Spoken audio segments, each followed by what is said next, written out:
Daryl here, and this is my daily devotional.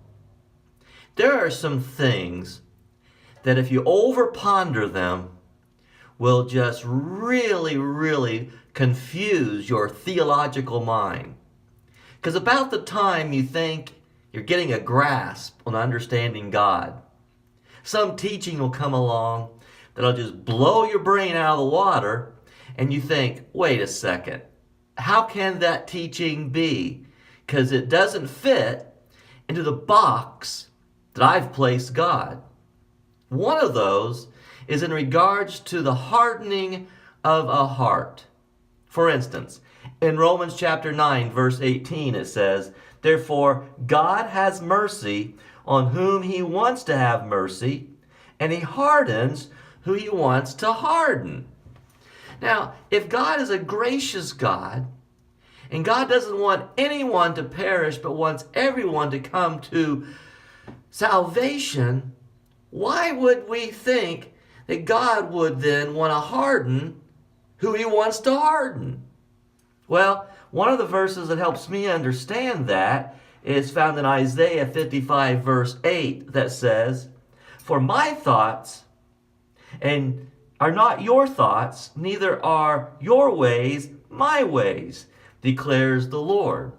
So his understanding and my understanding are in totally different realms. Now I share that to share this.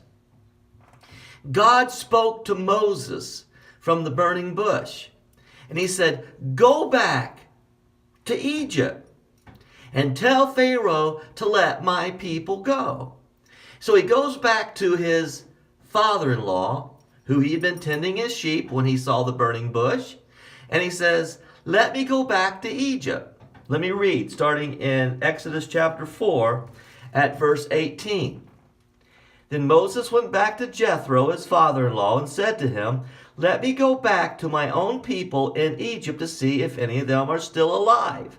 Jethro said, 'Go, and I wish you well.' Now the Lord had said to Moses in Midian, 'Go back to Egypt, for all the men who wanted to kill you are dead.' So Moses took his wife and sons, put them on a donkey, and started back to Egypt. And he took the staff of God in his hand," the staff that God had him throw on the ground, and it turned into a snake, remember? Verse 21. Here we go. "The Lord said to Moses, 'When you return to Egypt, see that you perform before Pharaoh all the wonders I have given you the power to do.'" Here's what I want you to hear. God says, "But I will harden his heart so that he will not let the people go.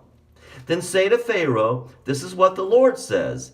Israel is my firstborn son, and I told you, let my son go, so he may worship me. But you refuse to let him go, so I will kill your firstborn son.'" Now, in all of the arrangements going on, God making the provisions, God calling Moses and eventually Aaron, and now we see all the details falling into place. And of all times and all places, God says to Moses, "Do these things, show him the wonders, show off your staff, but I'm going to harden his heart." Yeah, that's what he said. "I will harden his heart so he will not let the people go." Well, let's go back to Isaiah 55:8. "For my thoughts are not your thoughts, neither are your ways my ways, declares the Lord."